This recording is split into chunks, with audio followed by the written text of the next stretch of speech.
watching, you're watching, you're watching. You're watching, you're watching, you're watching.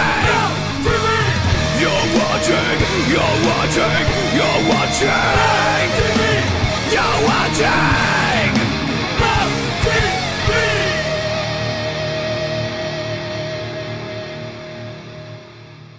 What's up, everybody? It's Drew from Straight From The Path here with Loud TV. We had an excellent conversation. We're playing 840 Warzone stage. Be there. Come see the set. Come say what up. Come crowd surf, stage dive. Get loud, loud, loud, loud, loud, loud. Let's do it.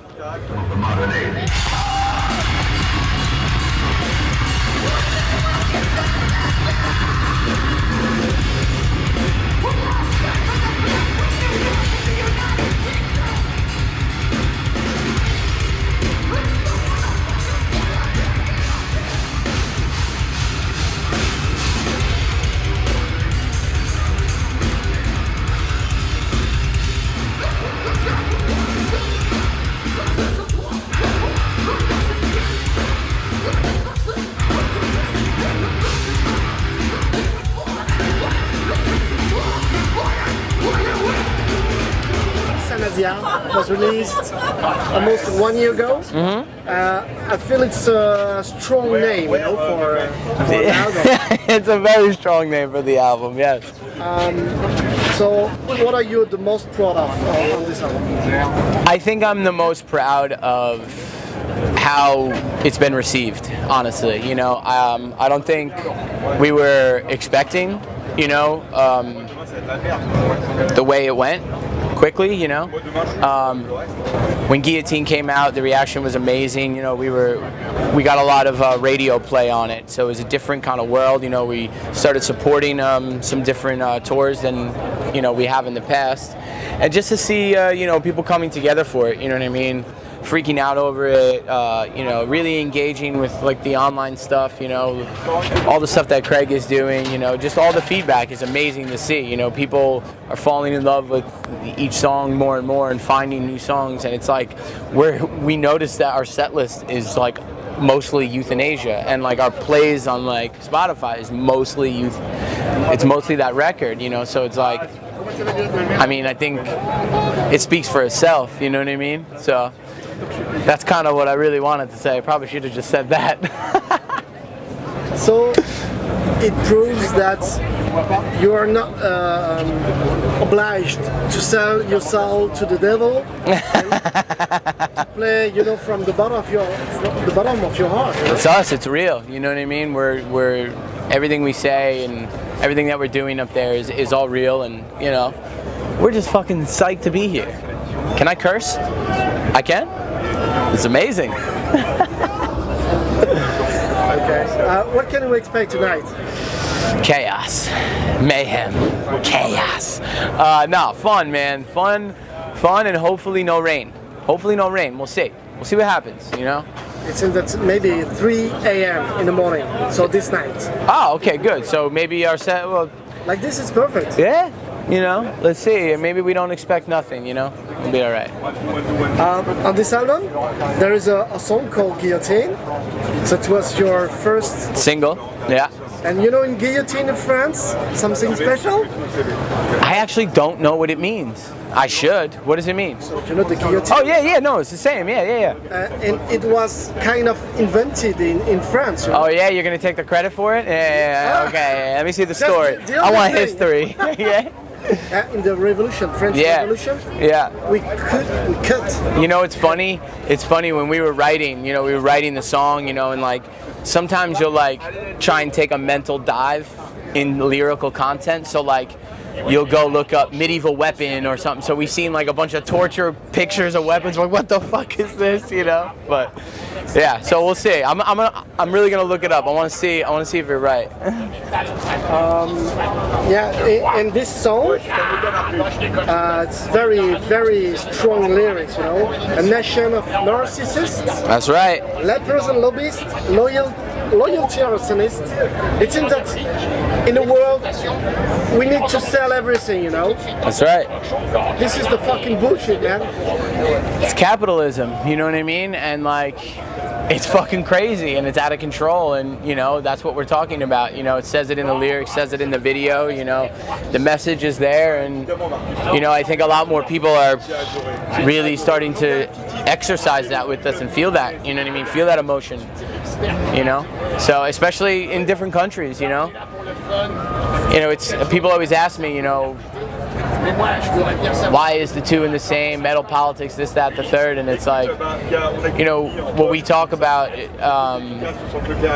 may be hard for some people in different countries to relate to, you know, because it's not happening, but, you know, we're going to speak from a real perspective, you know what I mean? We're not going to speak from a media perspective, you know, or some kind of propaganda perspective, you know, so. Do you feel the kind of politics message is going to the fans? Do they receive it? And because you know when you're living in a such world in politics, and I say for every country, you know, it's yeah, it seems that they are selling the.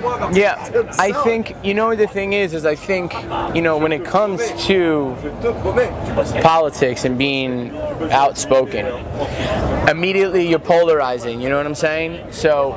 Some of the things that we're talking about right now to a new person or a new fan, they may look at it and be like, oh, wait a minute, I don't know really what they're saying. But, you know, when we open up the door and let people know that regardless of their sexuality, regardless of their color, regardless of what they want to identify as or be or exist as, they could do that here in a safe place. So I think it's making people feel comfortable with you first, you know what I mean? Like, who the fuck is going to listen to somebody just screaming and yelling down somebody's face? You know what I mean? Like, you got to get to know each other a little bit. You know what I'm saying? So I think, you know, a lot more younger people are discovering our band as a safer place, you know? And I think with those doors being open now, I am only more and more excited to see what's next for, you know, the band and the fans, you know. Maybe you saw today Fever 333, the band? Yeah. They have a strong message too. Yes, they do. I feel it's good today too. Yeah, I saw them. Yeah, it's very good to have a strong message, you know. I mean, a lot of bands, they get up there and they, you know, they just play rock and roll, and that's cool too, you know, but if you have a platform and you have a voice, and you know, I know a lot of bands out there that have a lot to say that, you know, deserve that platform and will get it when the time is right, you know. So do you have still your association in Africa for helping people to have water? We are still in touch with both organizations that brought us over there. I know our booking agency was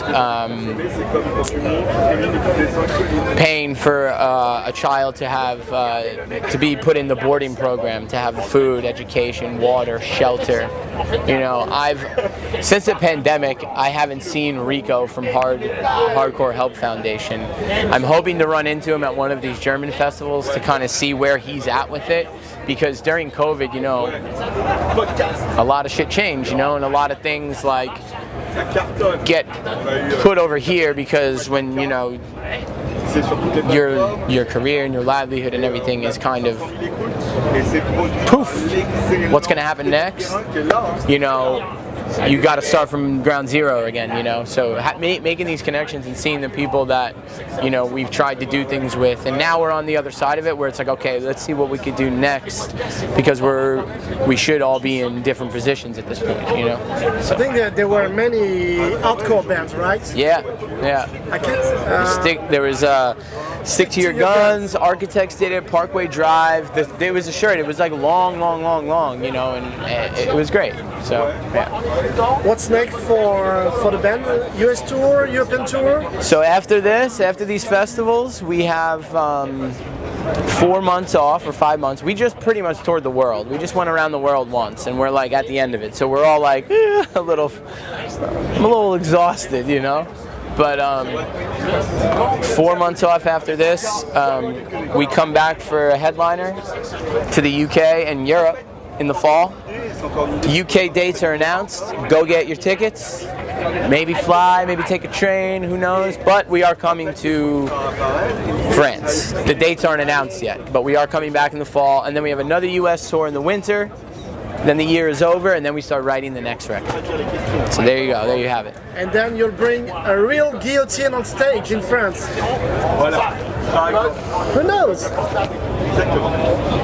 I ain't gonna say anything. I ain't saying shit.